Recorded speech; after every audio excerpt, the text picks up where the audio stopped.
Hello and good morning. I welcome you to our talk on Hungary and unfortunately also a little bit on Austria. We have a great guest, Lane Scheppele, Princeton University and current fellow at the IWM, Institute for Human Sciences here in Vienna. Welcome, Kim. Thank you so much for joining us. Thank you. Nikolaus Forgó, University of Vienna. And Mirjana Tomic, who is organizing our series of talks on understanding the context. And I will hand over the word to you. Welcome also to guys on YouTube, because I'm always trying to keep it short in the beginning. Good morning. Unlike Daniela, I don't know how to make it short, but I'll do my best.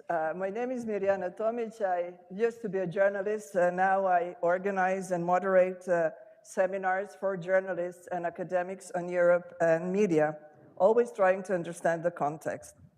I'm so happy that Lane Scheppele has accepted the invitation to join us this morning, and I welcome you all and everyone on YouTube. It seems that the topic of urbanization is not so current because it is not in the headlines. However, it is important for numerous reasons, and I will mention only several of them. I will not even go into relations between Hungary and Russia. First reason, urbanization has become a concept. It is invoked and used, but nobody knows what it really means. Second, Austrian politicians have close ties with Hungary's Prime Minister Viktor Orbán, and the leader of the far-right Freedom Party, Herbert Kickl, has expressed his admiration for Orbán. He said, I'll say it in German, the original is, in English, the original is German, that he is sort of a role model for a lot of us in Europe who care about citizens and the issues that citizens care about. Third, for the Western Balkan countries that are around and aspire to join the European Union, Hungary not only has excellent relations with them, especially with Serbia, but it is considered the model for democracy. If Hungary is a member of the EU, then it is a democracy, as many people perceive. Not to mention that Hungarian oligarchs are buying media in the Western Balkans and in Slovenia. Fourth, but not unimportant, while these developments take place and we are in Vienna, a question arises.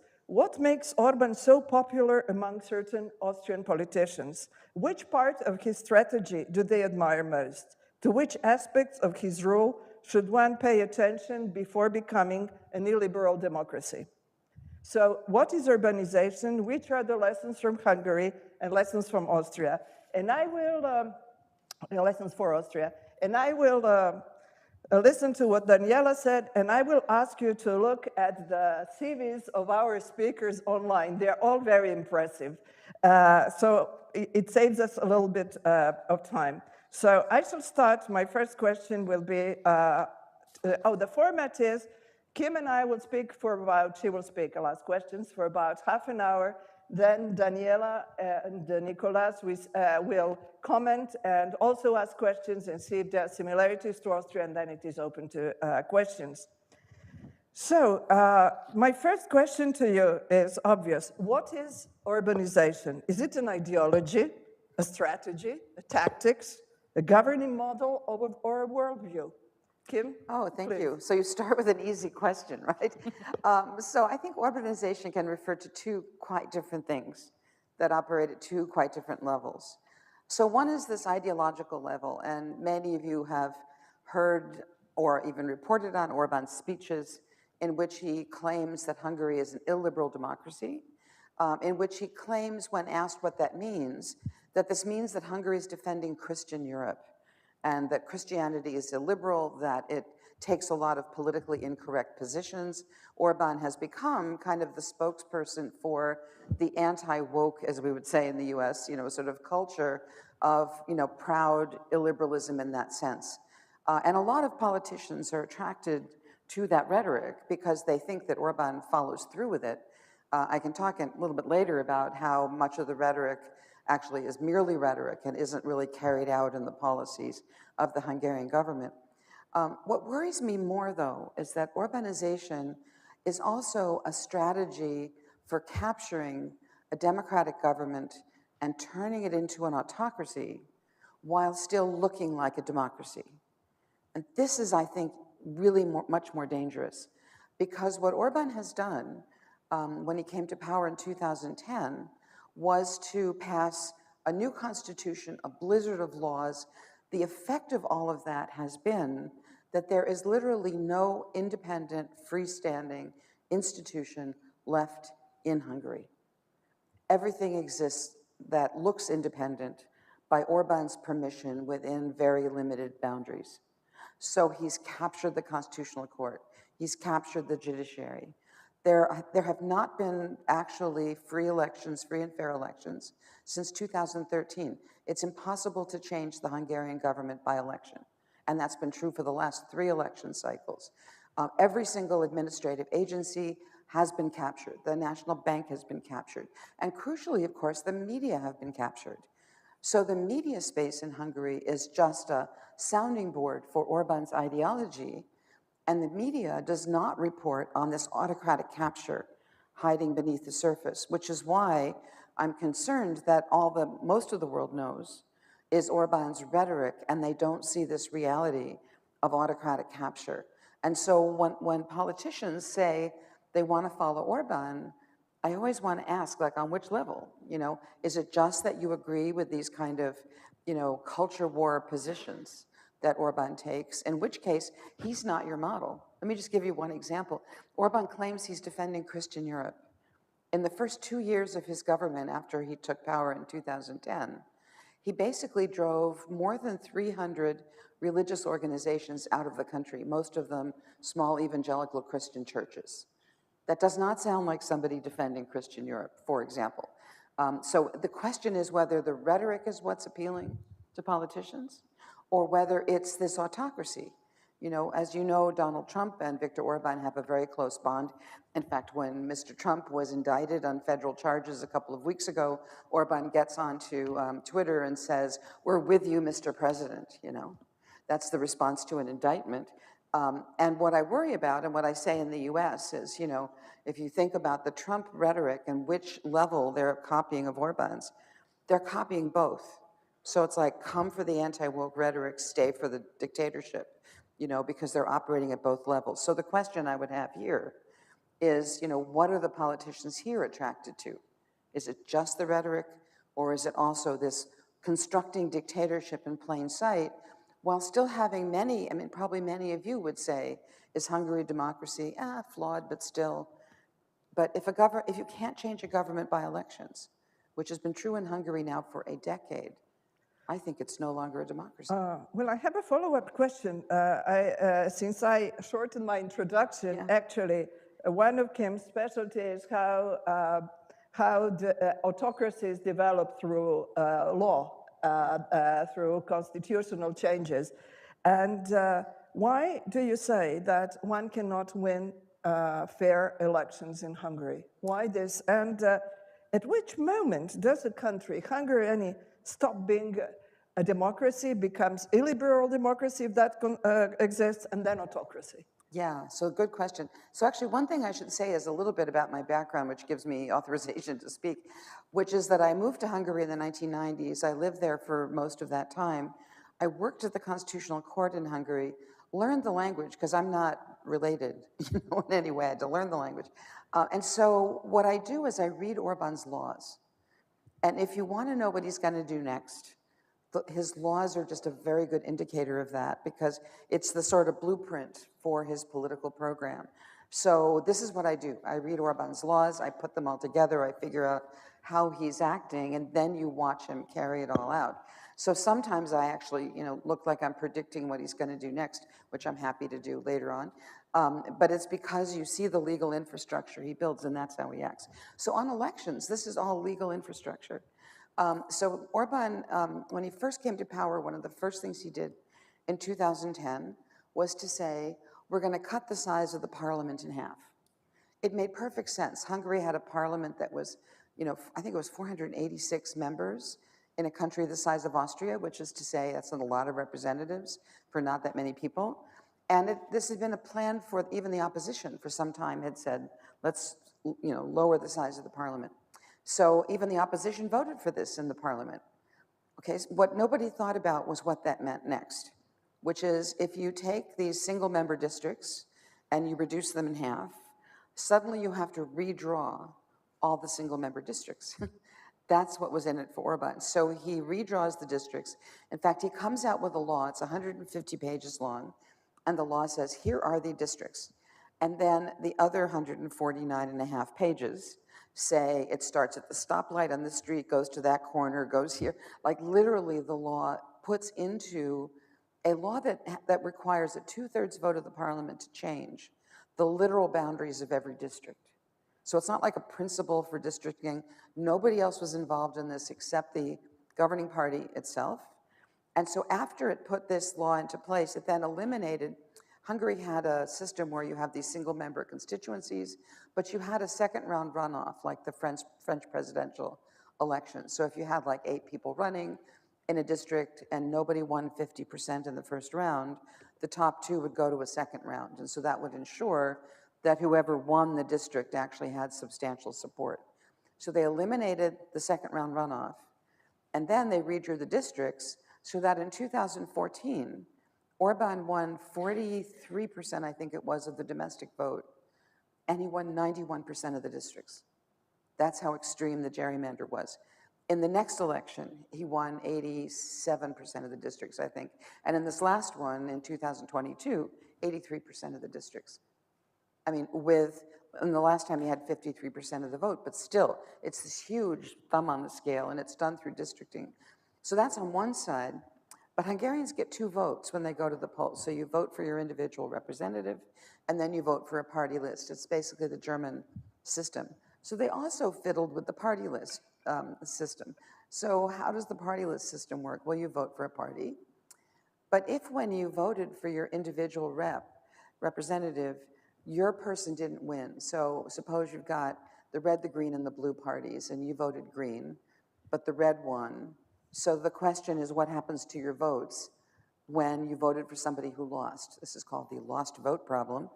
And so what happens in a system like the German is they take the votes for the Green Party in the district, and they move them over and they add them to the party list votes on the other side of the ledger. So that boosts the number of votes for the parties that lost the individual districts. And the effect of that is to kind of even out the parliament so it comes closer to proportionally representing how people voted. It gets really complicated. That's the simple version. Orbán invented something new. Actually, he borrowed it from Berlusconi, actually, called winter compensation. So if you've got red, green, and blue parties, and let's say green got 300 votes, but red got 400 votes, Orbán said, well, you know, we only needed 301 votes to win that district.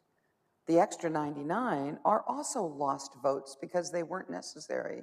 So we're going to take those 99 votes and transfer them over to the party list votes, which, you know, I mean, I can do the math for you, but the effect is that it makes the party list, instead of compensating for the disproportionality in the single member districts, the party list accentuates that. So this is how come Orbán can get, as he got 53% of the vote in 2010 on the old system and 68% of the seats. So there was disproportionality built in before he got there. But in 2014, when he got 43% of the vote, he still got 68% of the seats in the parliament. And he's maintained his 2/3 majority ever since, even though he doesn't get majorities of the electorate. And if you look at the opinion polls, his base is about 30%. The rest of those votes, I could go on about the threats, the intimidation, the lack of choices, the buying off the electorate, and there's a whole series of things he does. But when Orbán tells you he's got 2/3 of the vote, he does not. He might win 2/3 of the seats, but this is all really sort of rigged. And then there's a media environment that makes it impossible for the opposition. I can go on, but the point is, the opposition never has a chance. And yet, one last word, journalists cover this like it's a real election, like it matters who the candidates are, or it matters what position they took. I can guarantee you it does not. It's like the Turkish election. Also, Erdogan has rigged the rules, so it doesn't really matter what happens on election day, the fix is in. So anyway, that's just journalists beware. Well, we are coming now Sorry. to media. Okay. No, no, please. It's a In long fact, story. I just want to follow up on what you said. You said in a great interview for the New Yorker, you made a distinction between Trump and Orbán. Yeah. And the distinction is when Trump wants something, he says, I want it here and now, no matter what. While when Orbán wants something, he changes the laws. So everything he does is basically legal. That's right. So he never breaks the laws of his own country. That's right. In that respect, I would also like to ask you, so whatever is done is informed through media. So could you just explain to us how he captured the media and he's buying media abroad? And also the academia. We understand he bought a model university here.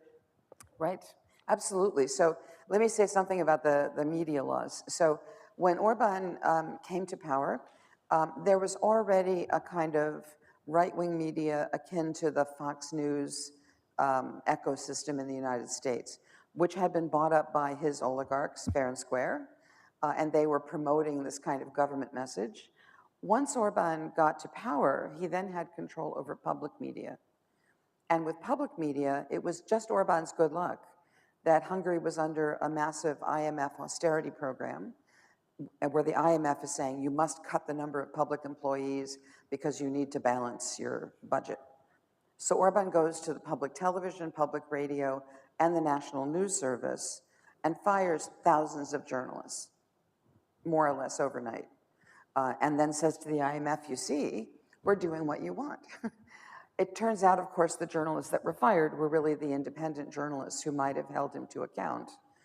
And then Orbán basically raided all the private pensions, everybody's private pensions, and used it to pay off the IMF. Then goes back and hires lots of journalists at public television, public radio, and the MTE, the news service, and they're all his people. So the next thing you know, public broadcasting is just an echo chamber for the government. So then what happens? There are two laws that get passed in 2010 and 11 that set up a new structure for regulating the media. So there had been a media board for public media, which is, again, a sort of common phenomenon in Europe. The new Media Council governed not just public media, but private media, including television, radio, print, and online services. And this new media board was charged with ensuring that the news was, they almost used the Fox News slogan of fair and balanced. So what does fair and balanced mean? Well, it means the government position is prominently represented.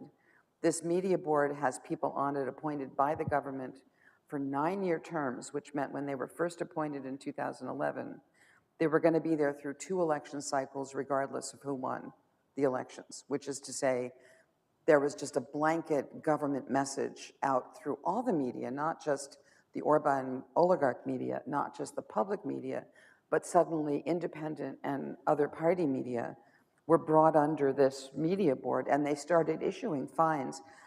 In the first several years, they issued millions of euros of fines at a moment when, as I'm sure I don't have to tell an audience of journalists, if you think about 10 years ago, it was the height of the crisis, financial crisis, as everyone was coping with how do we monetize online news.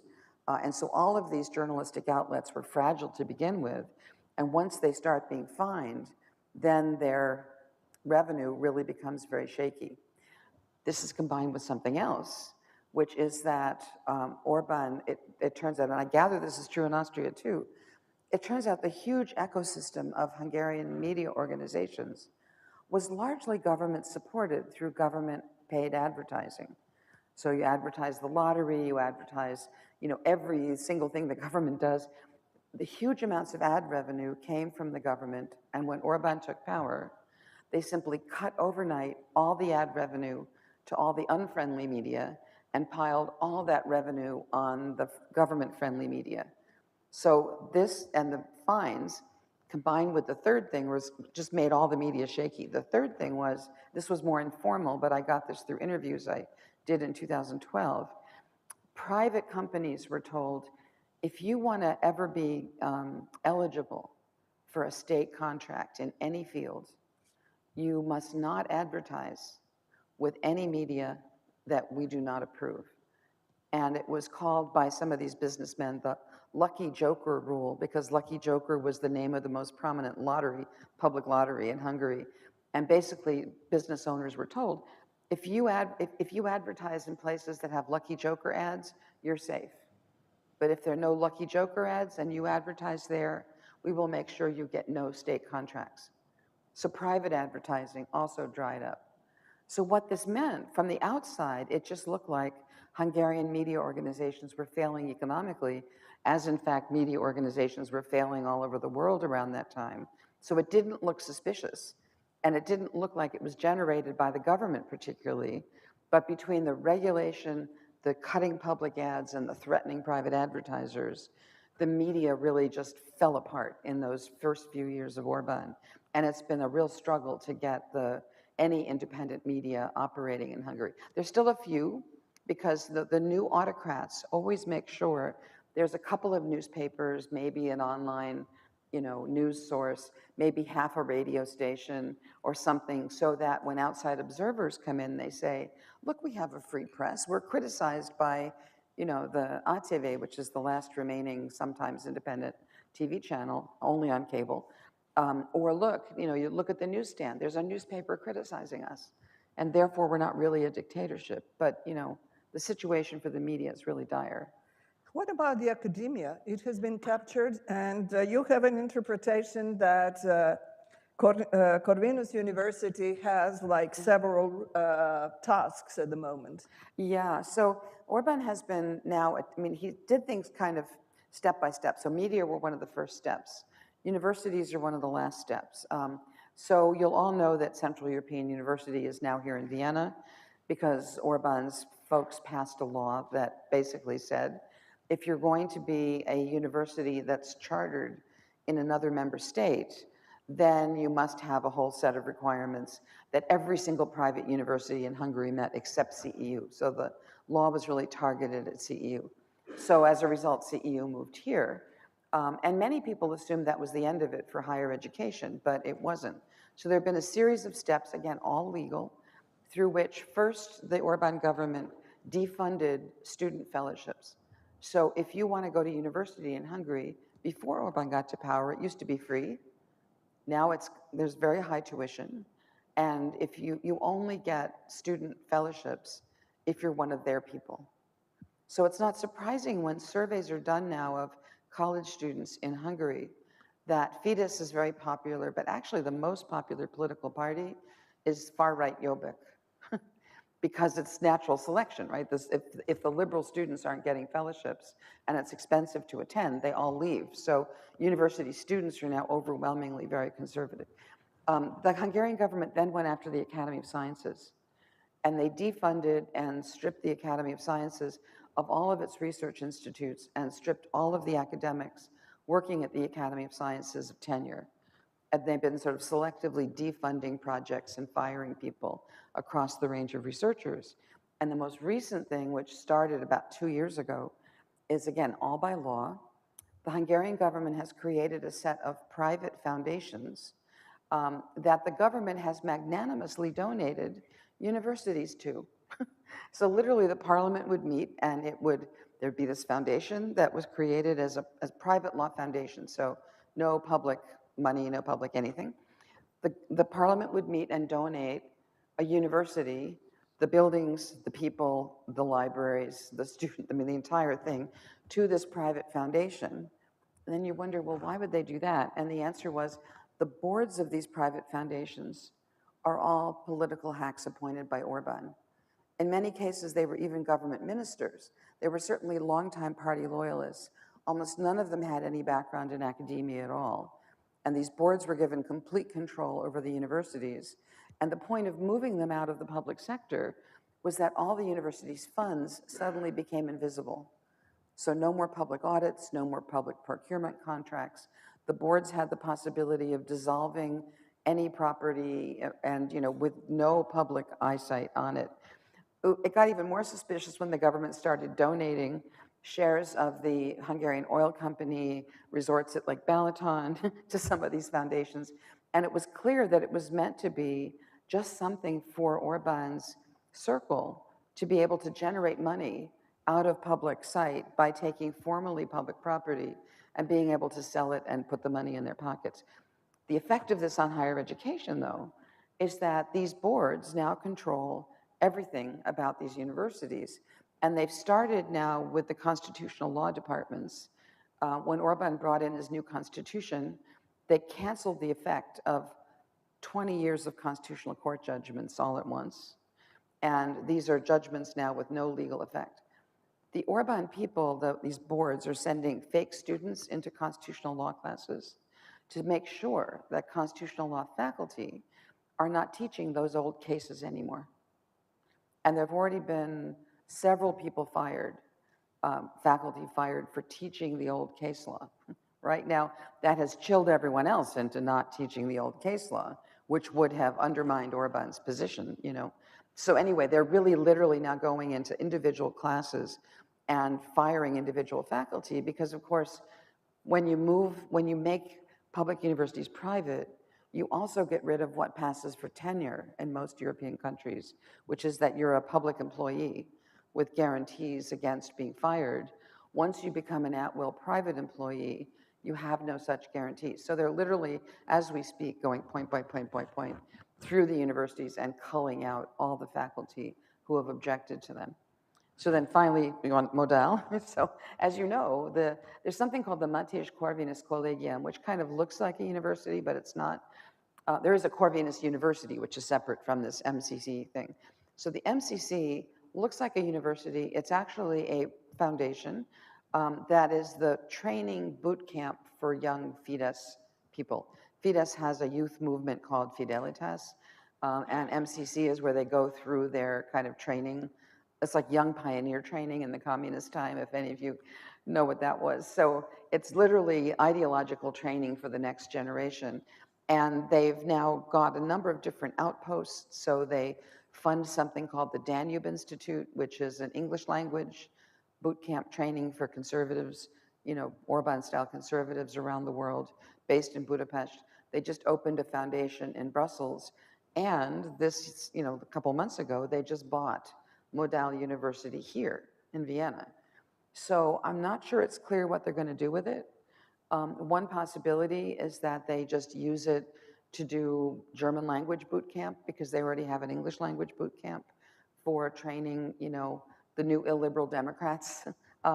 Another possibility, though, which some people here have mentioned to me, and I'd love to hear from you because you know the system better than I do, is that when different sectors of the economy here will negotiate with the government over the regulatory structure, and the public universities have one sort of, you know, opening to, I guess, the Ministry of Education, but the private universities also together have a sort of peak organization that negotiates with the government the regulatory structure for private universities.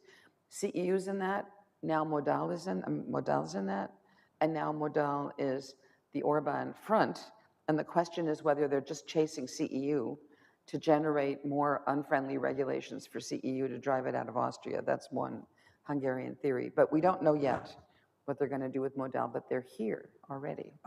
My next question before I ask Daniela and Nikolaus and later the audience, you know, when I listen to you, and this question just came up now, is Orbán has a plan.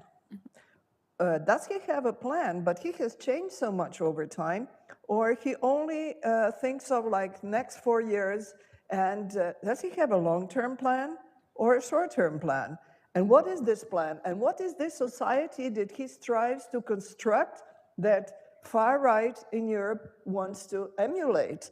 Oh, and in the US as well. It's not only in Europe. This plan, and then the follow-up question, so you can wrap it up in one, is you said it to Daniela and me, but I've heard it from Hungarian colleagues. Orbán has conquered Hungary. He's now going for Brussels. So since Hungary will have the presidency of the Council of the European Union next year, This was later the second question. Does he have a plan for Brussels? Or it will be also like, let's see what happens? Yeah, so I mean, his first plan was just to take over Hungary. And I'm not sure, 10 years ago that he was focused so much on Brussels. He just wanted the consolidation of power in Hungary. Now he sees that his act is kind of popular, and it can sell elsewhere. Also, he realizes Hungary is incredibly dependent on the EU. So, I and others have been leading a campaign for some time to try to get the EU to cut off funds to Hungary, right? Because while all this is going on, the EU is subsidizing it. And we can go on about exactly the way in which the EU money was coming into Hungary. About a quarter to a third of it was being siphoned off to his friends, which is what kept his system going. So massive corruption, and yet Hungary is incredibly reliant on the EU. Orbán hates anything he can't control. So I think his next aim is really Brussels. And if you listen to his speeches, he's been saying ever since he won the election last year, we conquered Hungary. The next stop is Brussels. He keeps saying this over and over. And there were some developments actually in the last 24 hours that I think are significant for this. The Hungarian Justice Minister, Judit Varga, was just announced that she's leaving the Justice Ministry and she will head the party list for Fidesz in the next European elections. Okay, so that's the headline. That's not really what's going on. What's going on is that Judit Varga is the one who's been at the table in Brussels as, quote, the new Troika plan has been developed. Now, let me say what that means. So you all know that in Europe, the Council has a presidency that changes every 6 months. That's different from the European Council, right, which has a permanent presidency, since the Treaty of Lisbon. So, but every 6 months, the Council of Ministers, which is the lawmaking body in the EU, has a presidency that changes. It would be incredibly disruptive for the EU if every 6 months they had a totally new agenda. So what happens in practice in Brussels is that 3 countries work together in what's called a troika to plan an 18-month program for the governance of the Council. And what does the Council do? The Council sets the agenda for the topics that come up, the laws that are passed, and the priorities, of the EU. It's an incredibly powerful institution, and the rotating presidency basically sets that agenda. So 3 countries work together to plan for 18 months. Hungary has the rotating presidency starting a year from now, starting next July 1st. But the troika it's in starts this July 1st, which is to say Saturday. And Spain starts Saturday, Belgium starts January 1st, Hungary starts next July 1st. So there's an 18-month period in which Hungary is kind of the co-governor of this most important branch of the EU. And Judit Varga is the person who's been going back and forth to Brussels, designing that agenda. So now that Hungary is sort of in the driver's seat in one of the most important EU institutions, Varga is quitting her day job in Hungary, and she's going to be posted to the EU to monitor what's happening with this rotating presidency. Okay, now here's the danger. You think the danger only starts when Hungary starts in the rotating presidency next July. But Spain, if you've been following the news, has had a little kerfuffle in its own politics at home, and they've just called a snap election. So even though Spain's in the chair between now and December, they can't pay attention, and they might switch governments in the middle, which is to say it's a moment of vulnerability and a vacuum when other members of the Troika can move in. Belgium is not necessarily the most organized national government. If you follow their elections and see how long it takes them to stand up a government after every election, you will know that Belgium doing anything as a state is complicated, which is to say Hungary, as single-minded as it is going to be there for 18 months, co-governing in this troika starting Saturday. And Judit Varga, who is very talented, her English is excellent, she's got lots of contacts in the EU, never mind that they all hate her, she's incredibly effective, and she's going to be posted to Brussels to be there in the middle of the most important institution for agenda setting in the EU starting now. So this is the plan.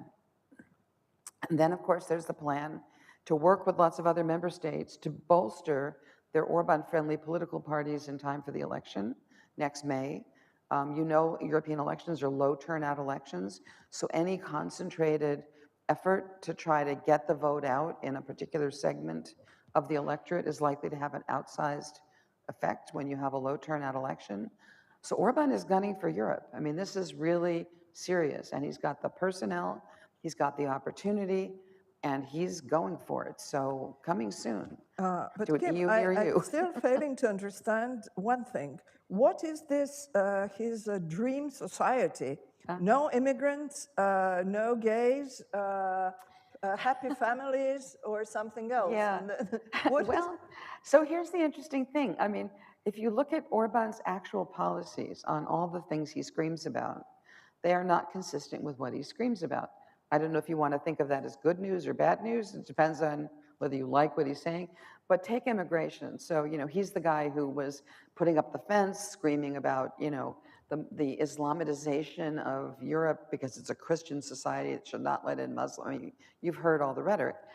So what has Orbán actually done? Well, the EU back in 2015, as you'll recall, because Austria was affected by this, you know, made up a list of how many refugees each country should take. Hungary was supposed to take 1,200. It took the 1,200. It just didn't advertise it. And most of the media missed it because they didn't advertise it.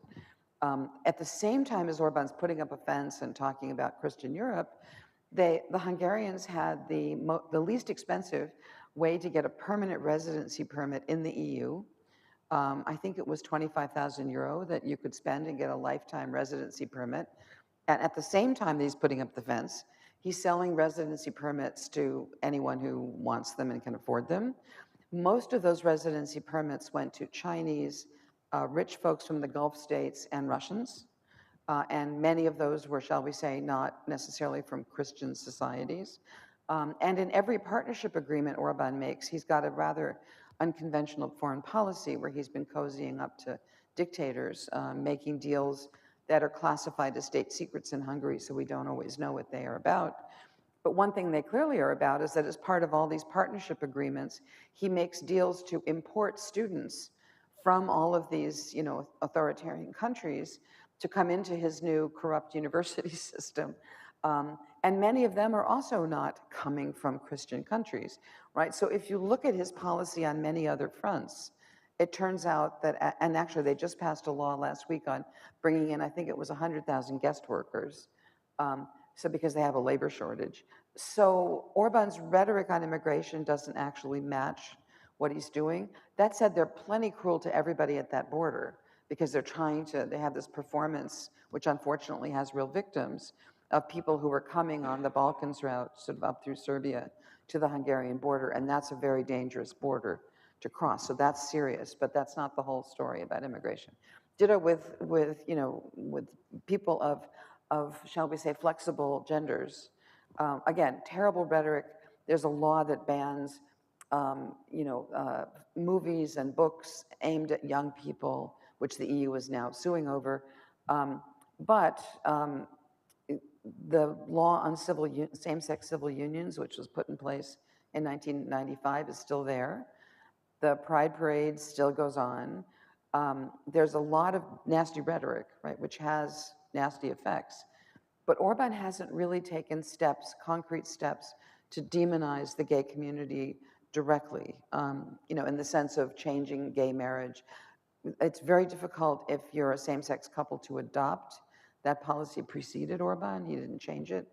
But again, it's like there's a little bit of a mismatch. Now, I always hesitate to point this out because you don't exactly want him to do it just to prove that he's not a hypocrite, right? So I'm not sure this is a great topic for stories. It's just something that, you should know that the rhetoric and the reality are always different in Hungary, and it's worth looking at both. Thank you so much. I will ask you, after we have listened to this talk of, the things that Kim said, what do you think makes Orbán so attractive for certain right-wing parties in Austria and for the far right and for FPÖ in particular? I think it's a success story, right? He's just performing well, and it's a success story that can be copied or has been copied already in some parts of Austrian politics and Austrian law. So I think it's a role model in a way, and that makes it attractive. You don't think it has to do with a certain vision of the society? True. I mean, there are, obviously, from an ideological point of view, I mean, there is quite some parts of the FPÖ-Chef program that is similar to what we see in Orbán, right? So, of course, that's the second part. So we are again referring to immigration, happy families. Yes, also when it comes to state governance and media governance and how universities should be run, etc. So I think there are quite some similarities, yeah. And for those who do not support Austrian far right, which aspect of the Hungarian experience, thinking of the elections next year, should they pay special attention to? You mean the elections on the European level? The European? No, I mean Austrian. The Austrian elections. I mean, everything that was mentioned.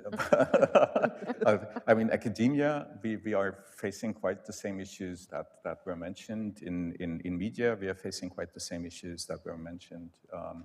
When it comes to gender politics, just read the news from yesterday about whether or not the Landeshauptmann-Stellvertreter should be Landeshauptmann or Landeshauptfrau-Stellvertreter. So it's quite, I mean, there are quite some similarities everywhere.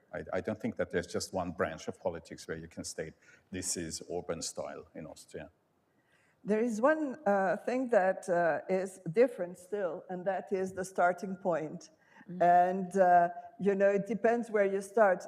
Kim has one expression that I will adopt. When talking about corruption, for example, she calls it retail. There is a retail corruption and wholesale corruption. Yeah. Retail is something that would be in my country of origin, that you have to corrupt somebody at, you know, at some services, a doctor, to give you better service. So it is retail, it's at the bottom. And then the wholesale corruption is when we deal with millions, and that is probably Austrian way, and that is, and I understand that Orbán has eliminated retail production, production corruption, but there is right.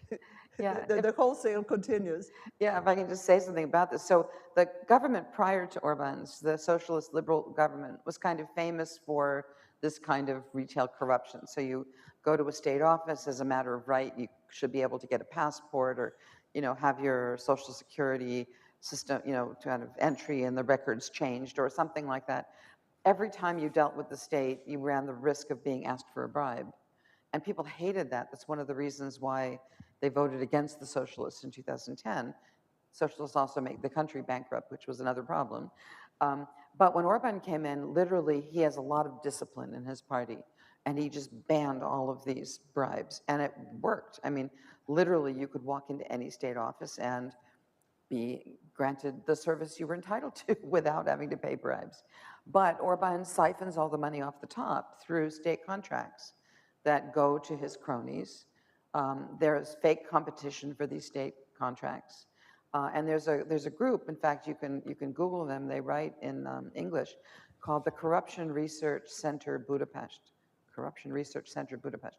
And they publish these very good analyses of public contracts. In fact, the European Commission has hired them to do the studies of corruption, and what you see are the extra taxes, so to speak, charged on EU money contracts. It was that generated what the EU is now doing to Hungary, which is, I forgot to mention, the EU is withholding somewhere between 28 and 36 billion euro from Hungary, partly for corruption and partly for the problem with judicial independence, which we didn't even cover, but the courts in Hungary can no longer be said to be meaningfully independent. So the EU is withholding this money. That's why Orbán's desperate. That's why he's sending Judith Varga to fix it.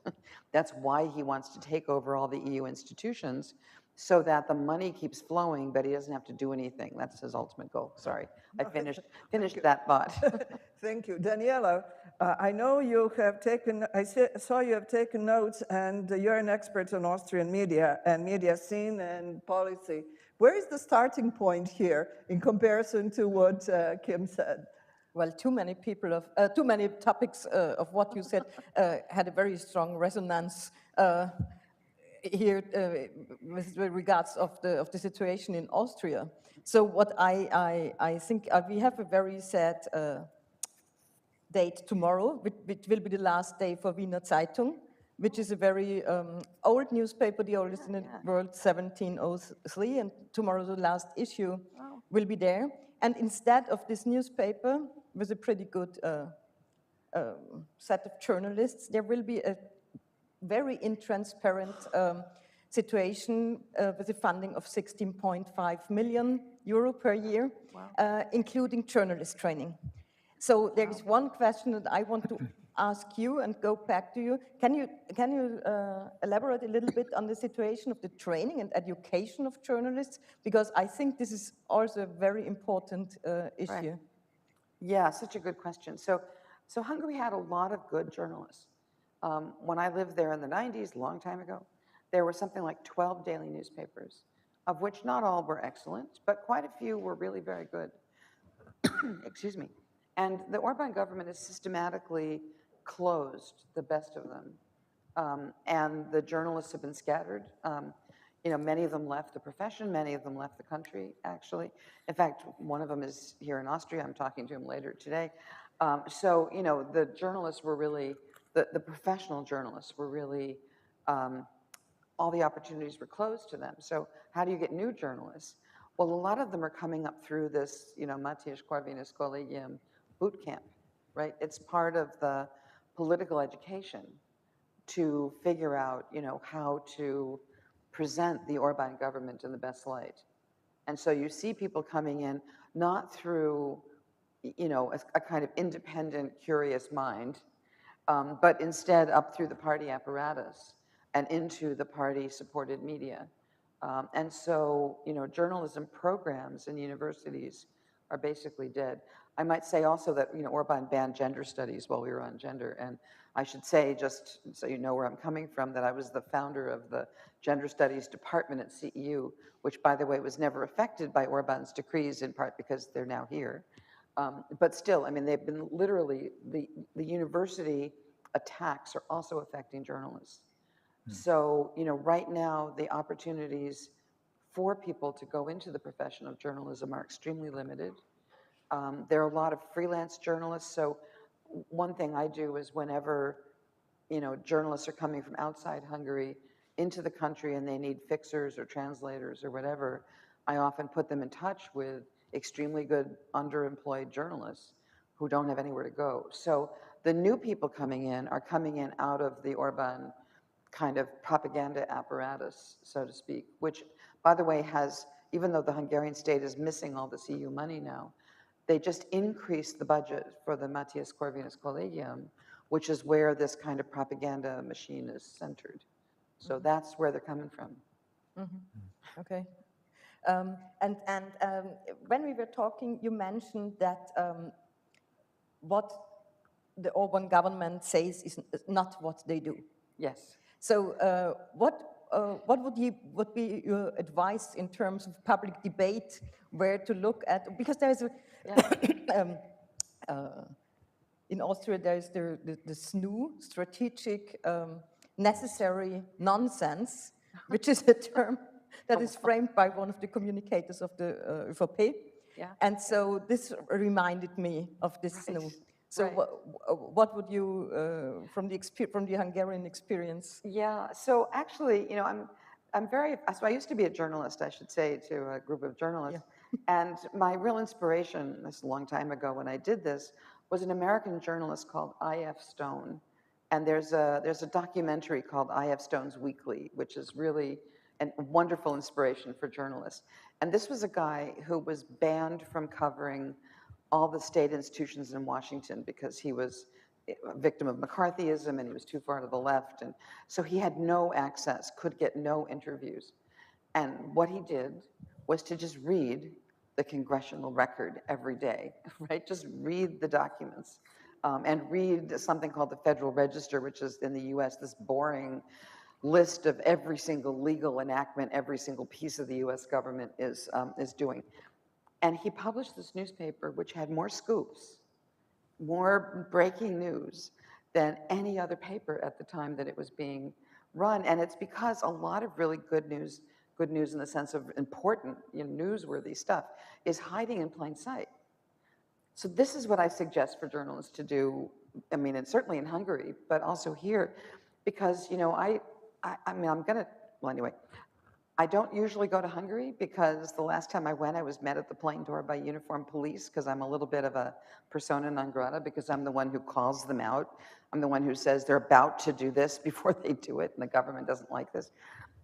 So I just, I'm sitting in the US reading all their laws, right? You can get incredible scoops that way. That's how you find out what they're doing as opposed to what they're saying. And in fact, the contrast between what they're doing in the laws and what they're doing in their public speeches is really striking, And so once the Hungarian government realized that some of us were doing this, they made the laws harder to read. I can explain to you why, but not in detail now. But still, I mean, you don't need to be a lawyer to figure this out. It's just patience. And sometimes just sitting at home on your computer screen, reading the publicly accessible, what are the decrees the government has issued that day? What are the laws that are on the floor of the parliament? What has snuck through without arising on the public agenda? That's actually how you find out an awful lot of what's going on. And so that's what I do. And I'm constantly coming out with scoops that journalists miss. And I'm nowhere near the country, so you don't even have to be there. You don't have to speak the language. In Hungarian, that's a problem for many people. But still, I mean, you can do that here. And I'm sure that in any country, if you just sit and read the immense legal output of the government, you will discover many things that nobody's covered yet. Well, I mean, we see that the devil is in the detail when we're talking about the new journalism funding laws, which are called a funding of quality journalism, but then you go into the details and you see that quality journalism is not really an issue. Exactly. It helps actually, I mean, reading the laws by themselves sometimes isn't enough. You have to know something about the context and how things will work, So when the law refers to, a particular abstract category, it helps to know what are the concrete things that are in that category, so you see what they're regulating. But still, I mean, you can get a lot of this from reading the laws, and, you can learn to read the laws even if you're not a lawyer. When Really. I listen to you, it seems to me that what attracts far-right thinkers or parties elsewhere to Orbán is more what he says, not what he does, or both, maybe both. I don't know how many people have really the time to look into details and the devils that are hiding there. Yeah. Well, but this is the question. So what we see everywhere in the world is the rise of populist parties, particularly in Europe on the right. And Orbán is kind of the leader of that because he's successful, as Nikolaus said. But, what we're also seeing are, backsliding democracies that are no longer as clearly robust as they were. There's a wonderful group in Sweden called the Varieties of Democracy Project, which publishes kind of annual ratings. They're probably the most sophisticated of the bunch, but Freedom House, Economist Intelligence Unit, a lot of organizations are in the process of trying to monitor the state of health of many democracies. And basically in the last 20 years, the overall trend is down. In places like Hungary, now in Poland, countries that used to be passable, pretty good democracies are now what the political scientists call competitive authoritarian regimes. And competitive authoritarian means you still have elections, so it looks competitive, but authoritarian means, and the authoritarian always wins, right? Like in Hungary, or like in Turkey, where there are elections, but the outcome is never in doubt. And here again is my, again, I used to be a journalist. I'm not against journalism, but here's my critique of the way many journalists cover elections, including in the US, I might add. Everybody covers it like it matters who the candidates and the issues are. Like it's really a campaign that is open, that the polls are going to have something, like the surveys are going to have something to do with the results. So you see in Hungary, or you see it with this last election in Turkey, that the opposition and the government parties were running neck and neck. You know, it was too close to call. And everybody gets excited, and there's lots of stories about, will they win, will they not win? And then day of election, it turns out the governing party is 20 points ahead, right? When in the polls, they were like indistinguishable within the margin of error. So how does that happen over and over again? That's the effect of these rigged rules, you know? And under the old, you know, under old rigged elections, the autocrat would get 95%. Okay, every autocrat now knows that's suspicious. So what you really want is 60%. You know, a clear margin, but not enough to look like it wasn't really competitive. Okay, but the surveys are not helpful. Who the candidates are is not helpful. Whether the opposition parties, because both, again, I'm looking at sort of Turkey and Hungary have the same problem, where the rules have sort of forced all the opposition parties to work together, even though they don't agree on anything. So of course there's squabbling in the coalition and their fights, but that's not the news story. The news story is, why do they have to work together? You know, what are the rules forcing them into that unhappy bedfellows kind of arrangement, you know? And so of course that's going to look bumpy, and of course if these folks won the election, it would be hard for them to govern, right? That's the whole point. But you know, covering these things like normal elections leads the public to believe that these are still normal democracies, which they're not. So anyway. Thank you. Please prepare your questions. Excuse me. Is Austria a democracy still?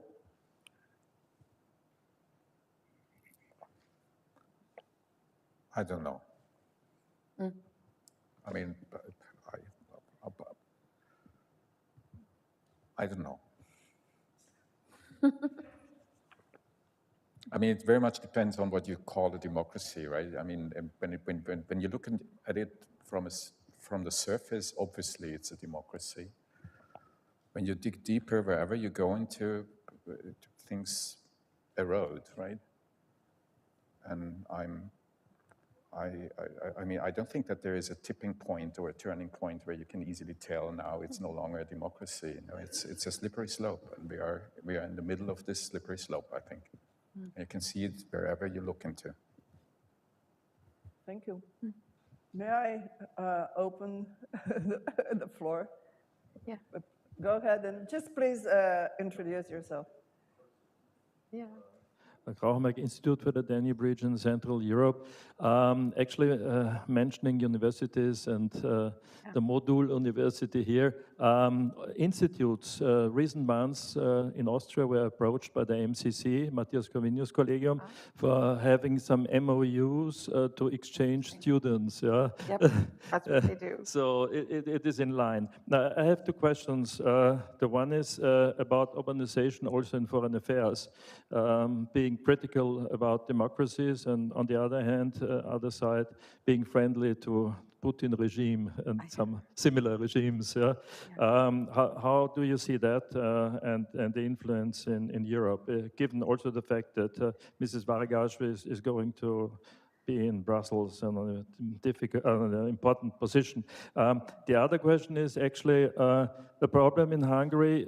Hungarian is a very unique language, and especially in the countryside, people only often speak Hungarians, and they only get the Hungarian news. Gotcha. And to be in opposition media in Hungary is very difficult and can be costly in some cases. So I just wonder if it was an idea, a possibility to have a media outside Hungary in Hungarian language, like it used to be after the Second World War, like Radio Free Europe or Arias Berlin or whatever. Okay, just for Hungary, not on a huge level. So, but nevertheless, there should be something in Hungarian from outside Hungary. Social media, of course, but maybe also a radio or whatever. Yeah, thank you. Thank you. Yeah, great. So let me take the second point first, which is one reason why Hungary is in the state is that it has the lowest percentage of people who speak a foreign language of any EU member state, which is really shocking because it's a small country with a weird language, right?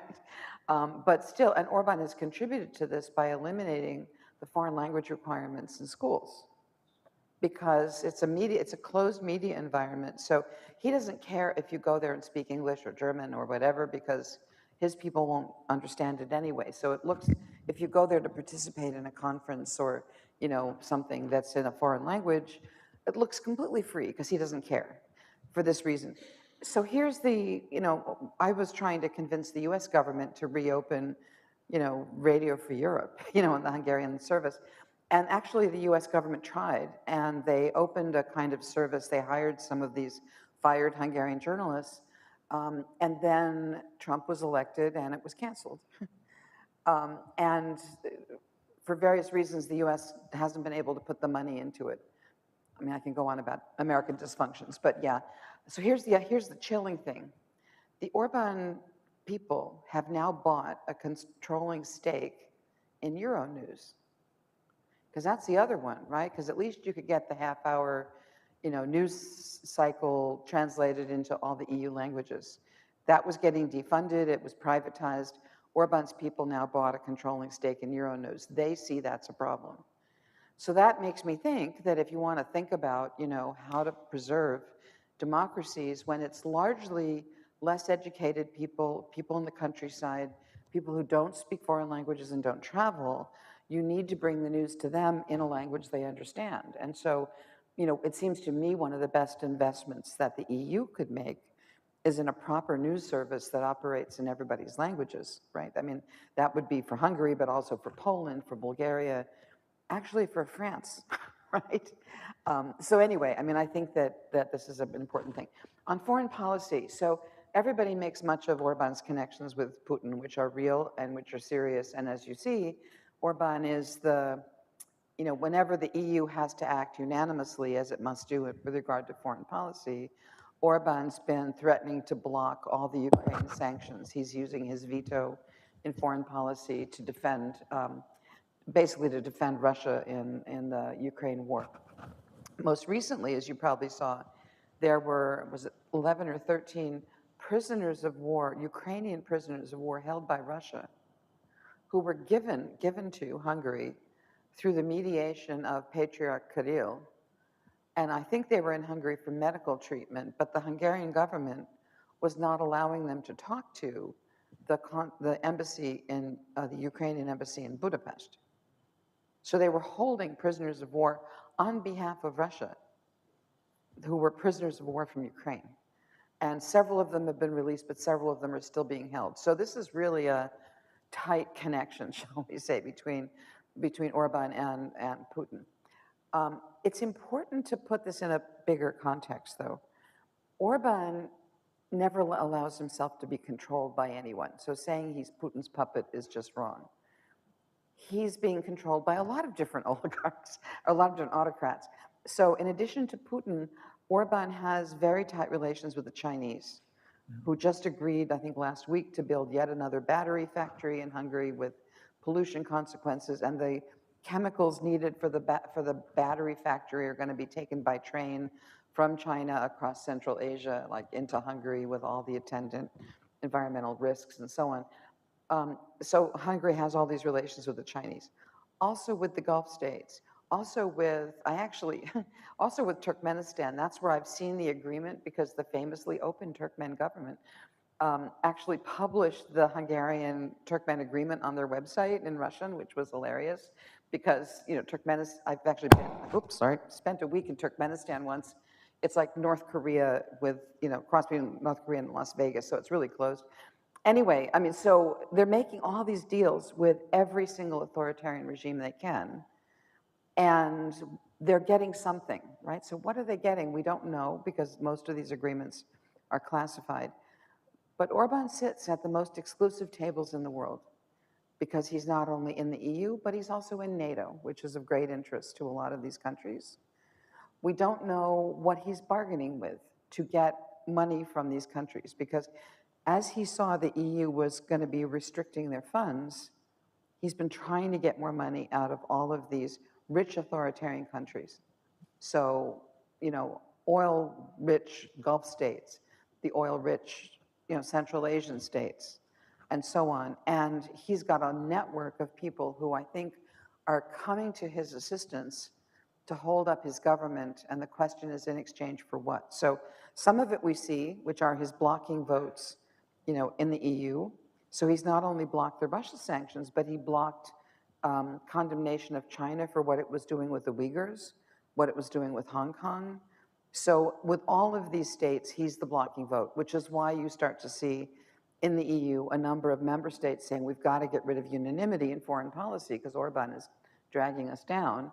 And this is why Orbán's now assault on Brussels through the council will mean that for 18 months, that topic will not come up. Right? They can just put it off. Oh, and by the way, I should mention, the next troika, the next bunch of 3 countries that does the next 18 months, the first one off the bat is Poland, which is to say we've got another, autocratic, almost autocratic, it's not gone yet, but almost autocratic state in the next troika.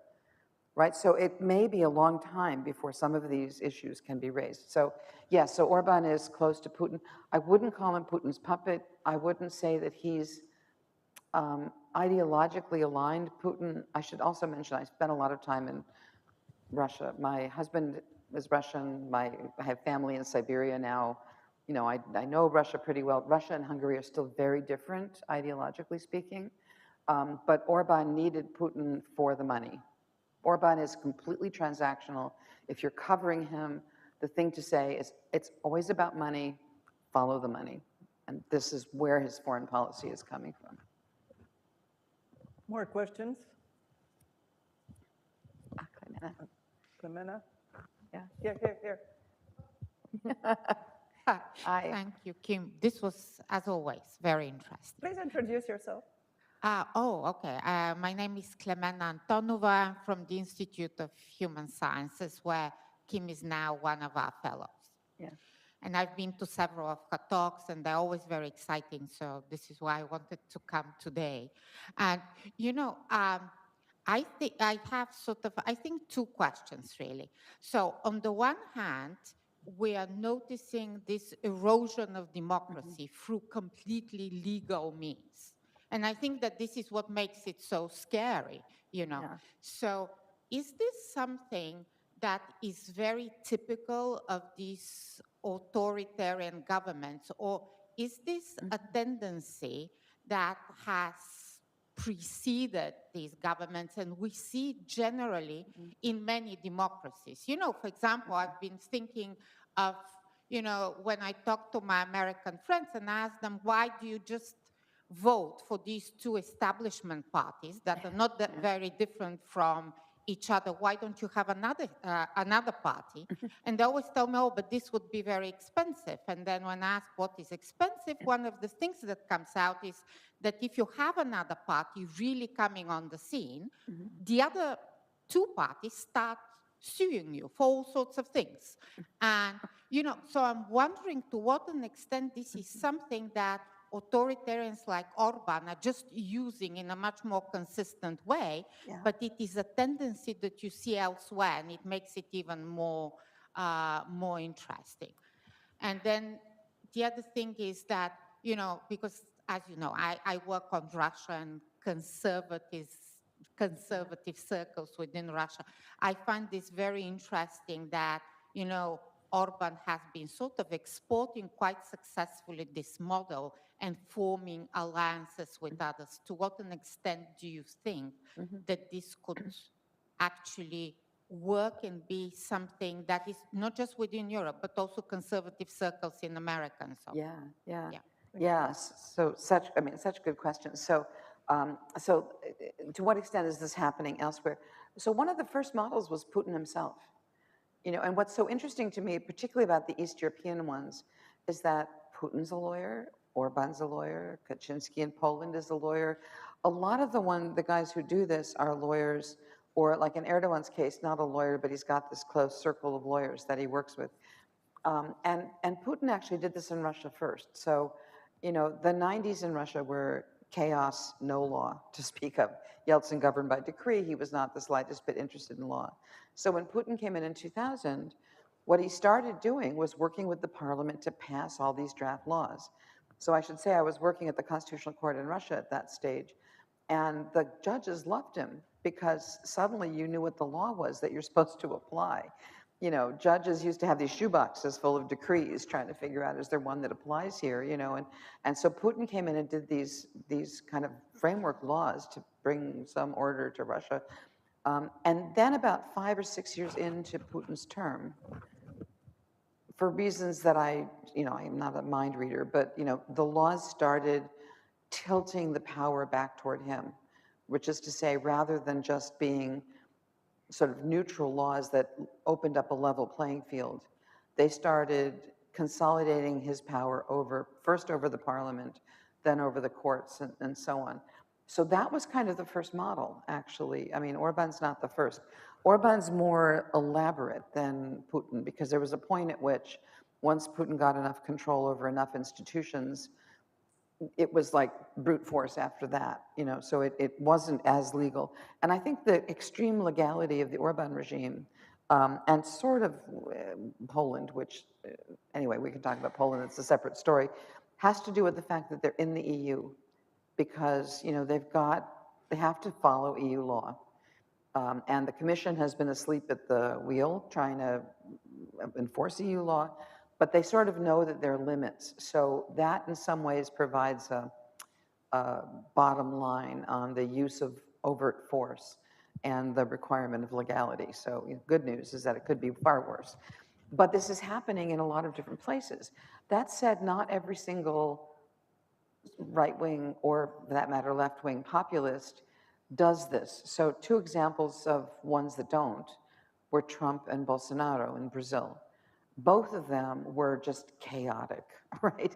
They loved decrees, they loved to issue decrees, but they did not work with their parliaments to pass laws, which meant that as soon as they left office, the incoming president could just write decrees that canceled all the prior decrees, and you didn't have major structural damage to the institutions overall. So the US got lucky with Trump, weirdly, I mean, for however bad it was, and could be again. Next time, by the way, Trump is not taking any chances. What's happening now is that the Republican Party, which is kind of solidified behind him, has in the works draft laws that will make sure that power never changes hands again. That's what's terrifying about the next election. And yesterday, probably some of you saw, the US Supreme Court issued a decision which is being portrayed as a great victory for democracy, which it is. It could have been much worse. That's why the press is saying this. But it's not as good as everybody thinks, because what the court rejected yesterday was a theory that would have essentially turned over the running of federal elections to a lot of very right-wing state legislatures. So we missed that. But what the court said was, okay, they can't do whatever they want, but we can. Sorry, keep hitting the microphone. They put themselves in charge of monitoring the 2024 election with this decision yesterday, and that's a packed court. You know, people were deliberately put on as judges to that court with a particular partisan agenda, and that's what they're doing. So I'm actually terrified about 2024 in the US and Trump coming back, because after Trump flailed around and did not consolidate his power when he was in office, the Republicans have now gotten way smarter and have now started to roll out a whole series of draft laws and, you know, ideas about how to make sure that if a Republican wins the presidency, he will never lose it again. We will have a very optimistic day today. Sorry, this is what you get from reading the laws. And the thing about Russia, and then Andy, or ask the question and then. Could I just sneak in a question from our YouTube chat? Yeah. First. Katrin Kalweit would like to know, Kim, if you have any idea what Orbán's agenda for the EU might be exactly, besides migration. Yeah, EU agenda. So I think there's several elements, and you've seen it already in the Troika plan. So one is that Orbán is very in favor of enlargement of the EU to the Western Balkans and so on. A lot of this is because Orbán has already gone in to these countries and bought up a lot of the media, right? So in other words, these are little Orbán or little Orbanistans. And if they can come into the EU, what it will mean is A, he extends his own control, but B, Hungary is no longer the worst offender on the rule of law, right? Which is that he wants to sort of lower the standards so that Hungary gets away with more, and he's protecting his space. So enlargement is one thing. I think the other thing is to reduce the normative push coming from the center, right? So the idea that the EU stands for a set of values that are basically liberal, not in the left-right sense, but liberal in the sense of, you know, constitutionalism, human rights, democracy, dignity, rule of law, all that stuff. Orbán says, none of your business, we're going to do it our own way. So he wants to reduce all of that stuff. And I think he wants to narrow the footprint of what the EU does so that it interferes less with what member states are up to, giving him a freer hand at home. So those are just a few of the things. And of course, money should flow to member states like his without any necessary allegiance to EU values. That's really what he's after. So those are just a few elements of, oh, and actually, by the way, I should say, one of the other things that came up in the Troika plan, which I thought was, Orbán's very clever, okay? I mean, I watch him with fascinated horror all the time. Like, oh my God, he came up with another one. So here's the thing, you know, the reason why the EU is cutting all these funds to Hungary is because the EU is enforcing, quote, the rule of law. So that's been like the code word for you must follow EU law, Hungary, and until you do, you won't get money. What is going to happen under the Hungarian rotating presidency is they will open an investigation into rule of law at EU level and document all the ways the EU institutions violate the rule of law, right? Which in fact they do.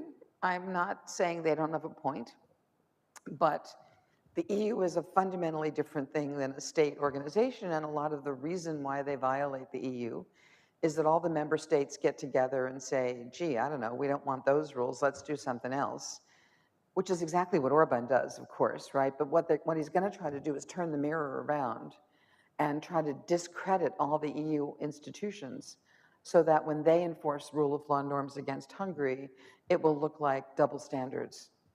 So that's how he's going to try to disable this whole rule of law mechanism that they've built. So those are just some of the things we know from the Troika plan so far. Andy? Well, thank you, Kim. That was, well, really, well, highly interesting as you followed such a long period of time, the processes. So that's where my question comes in when I see comparisons, parallels to Austria.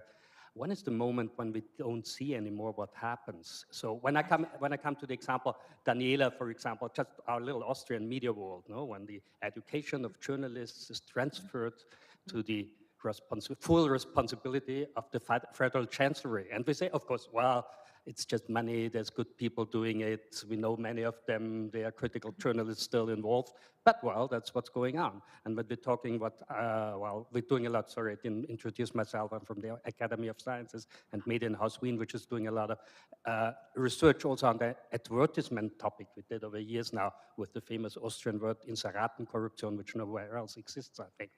And well, we still do say, well, there's a change now, there's less money invested, we give it to media funding, and when we have a closer look, we'll find out that the transparency isn't there at all, where the money goes to, even with the new laws already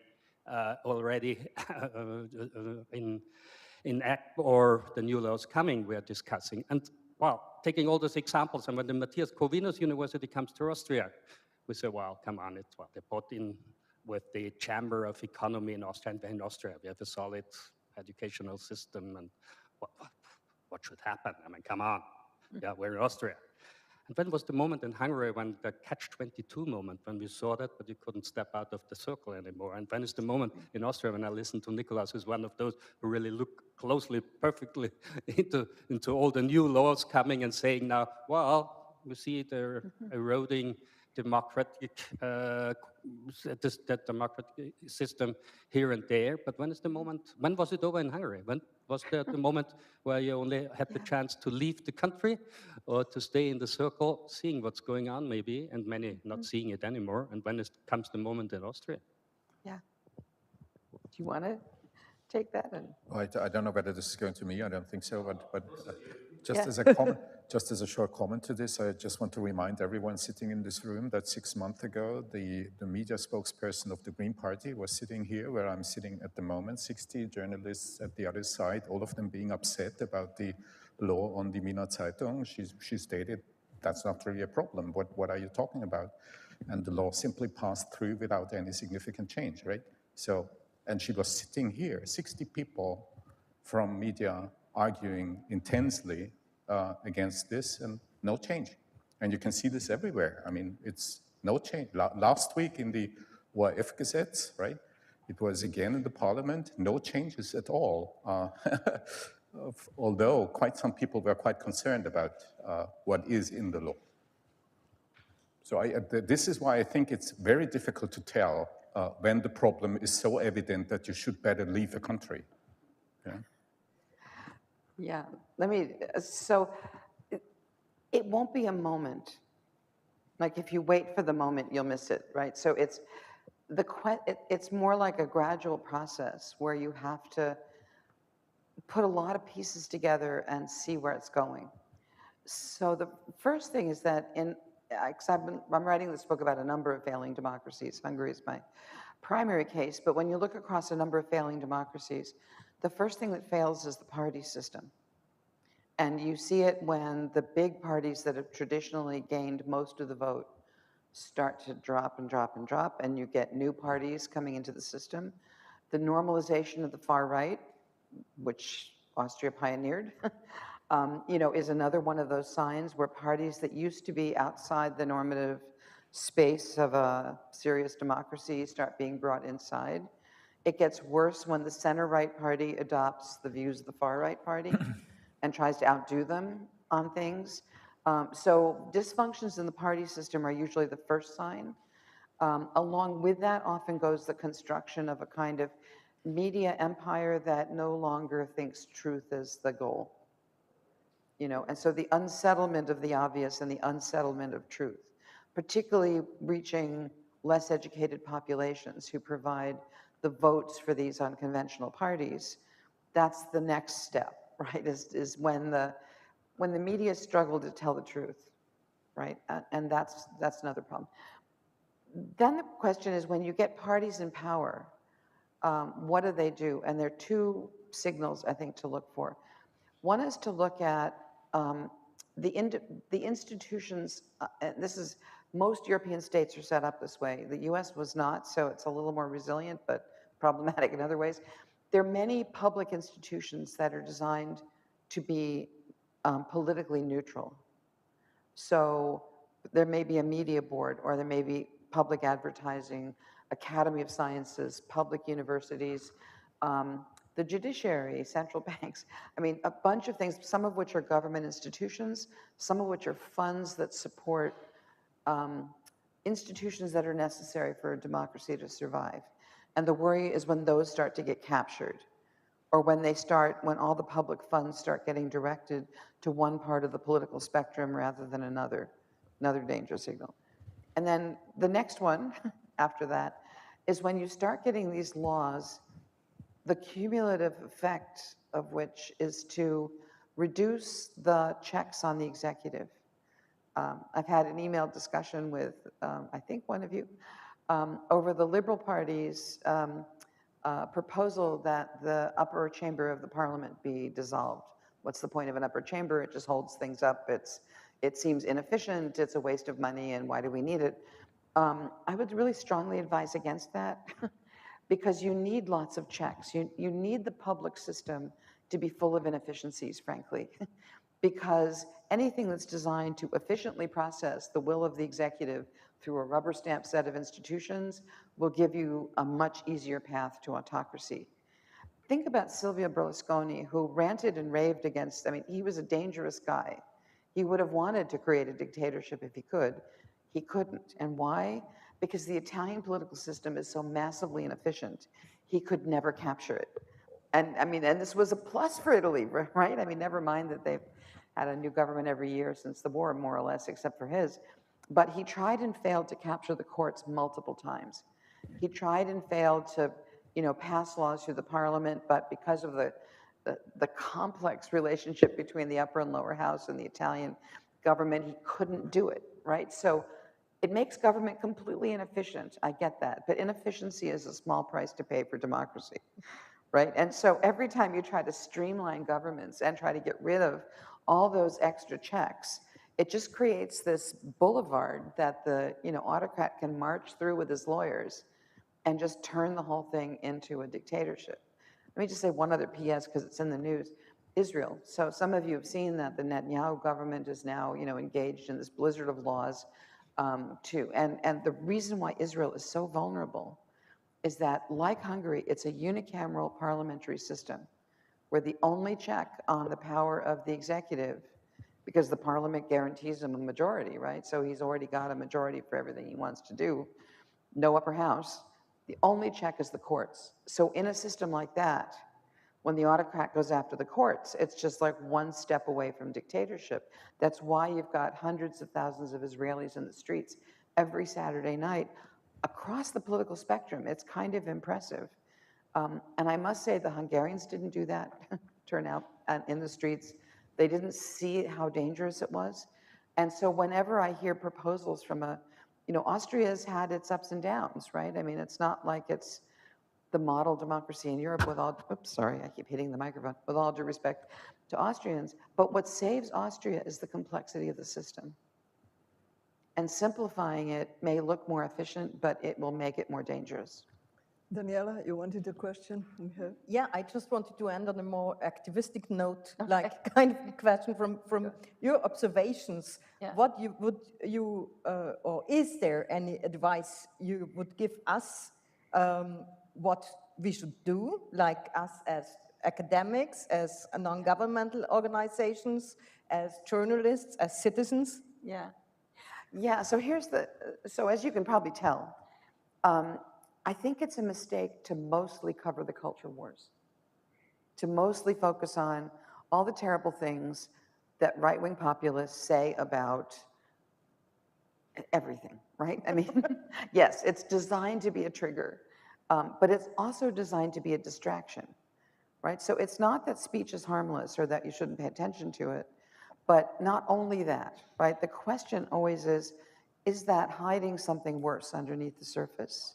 So let me just give you one example, that when Orbán was consolidating power in his first term after 2010, if you look at the news, especially the international news, a lot of it focused on new statue to Miklos Horthy is going up in some square.